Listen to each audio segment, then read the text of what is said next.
Hi everyone, welcome back to Hairy John's YouTube channel and welcome back to Hairy John's Kitchen.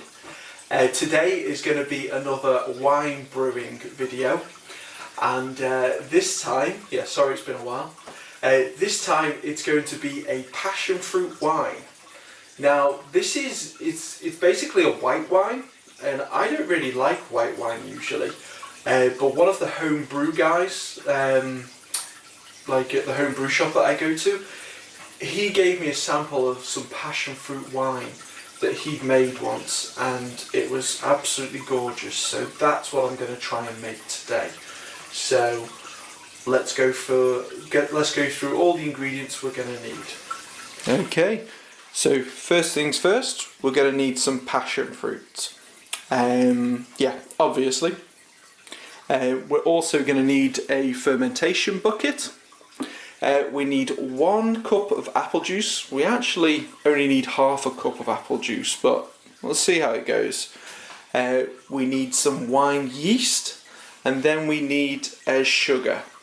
Now, basically, when all these passion fruits have been, the insides have been put into the fermentation bucket, it should weigh around 800 grams. Now, unless you've got a hydrometer, which I've broken both of mine, you just need to match up the amount of fruit that you have with the amount of sugar. So 800 grams of fruit, 800 grams of sugar. Now this is about 1 kilogram, but I'm just going to put it anyway. The packet was 1 kilogram, and I'm just going to go for that.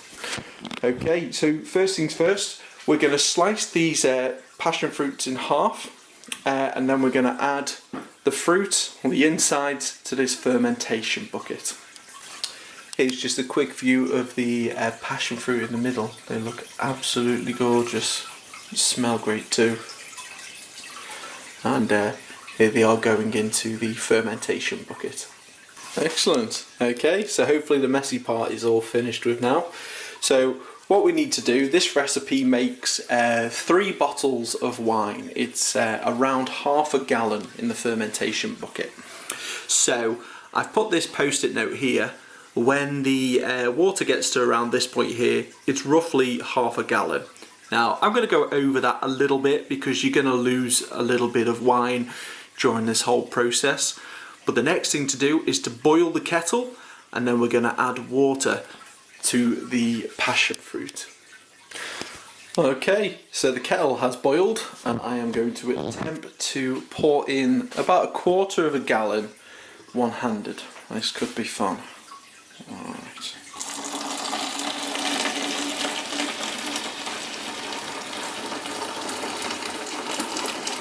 Okay. Now the reason I've not filled it up to the full half gallon just yet, it's just because when you add the sugar, the volume of water increases, or the general mass, so you can sometimes add too much water, I've found anyway. Alright, so this sugar as well, it is a soft brown sugar. It was the most unrefined I could find in the shops the other day, and it looks and smells great. I think this is going to complement the wine really nicely. So this is around 1 kilogram. Again, it doesn't need to be this much, but oh gosh, maybe should do this off camera, but let's see. Oh, that was okay. Excellent. Okay, so, gosh, that's dissolving really fast. So anyway, I'm going to top this up now. See if we get to the half gallon with this water. Almost. I'll put the kettle on again, I think. That's good. I'll be able to get some of these. Oh, it's steaming the camera. Cool. I think that's alright. So I'm going to put the kettle on again, try and get some of these bits that are stuck to the side into there off camera, and then we'll be on to the next stage. Okay, so after a bit of a clean up and adding some more water, you can see that we've gone over this half a gallon line. Now this should be perfect. I'm going to add a cup of this apple juice, which I pressed yesterday when I was making some cider, into this as well. So I'm not going to add any more water because it should be plenty now. Now this recipe only calls for half a cup of apple juice because I'm only doing half a gallon of passion fruit wine, but I don't think it's going to do any harm to add this whole cup, and it adds tannins to the wine, so this should all work out perfectly. Now before I add this apple juice, I am going to let this wine cool down. Sorry, yeah, I've got to stir in the sugar as well. But make sure you let the wine cool down before you add any yeast. Any temperature above 25 degrees or so will just kill the yeast. So this may take a couple of hours to cool down. But in the meantime, we're going to stir the sugars in. And gosh, yeah, that does need stirring in. Sugar's quite thick on the bottom there. And cool. We will come back to this in a couple of hours to add the yeast. Alright guys, so it's been a couple of hours. Now this has come down to around 26, 27. Can't make his mind up. Yeah, I've got a 27.2 at the moment.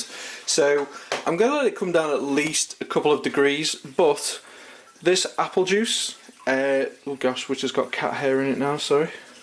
This apple juice is around 17 degrees.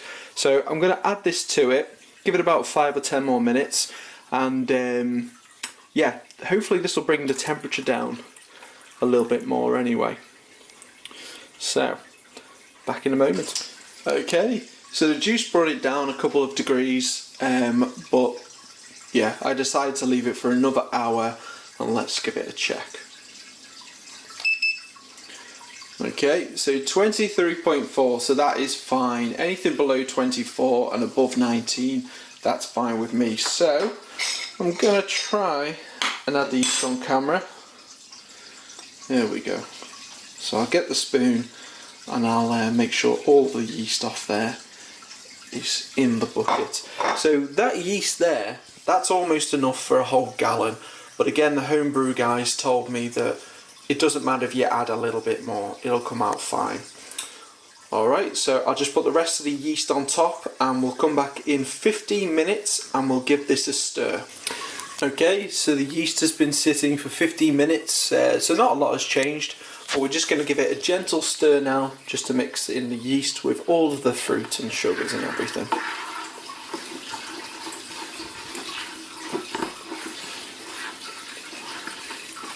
Alright, and that's it for now guys. So I'm going to write on this post-it note exactly what this is, passion fruit wine, and the date that it went into primary fermentation, which is what's happening now. And all we need to do, I'll remove the spoon in a minute, is we put the lid on. Make sure that you don't lock the lid on, so it only wants to just be sitting or resting on top here. And that's because during primary fermentation, the fermentation can be quite aggressive. So it's going to spend 1 week in here, and then in part 2 we're going to put it into a demi-john. Okay, well thank you for watching guys. I hope you enjoyed it. Have a great day and happy brewing. Please like and subscribe. Thank you.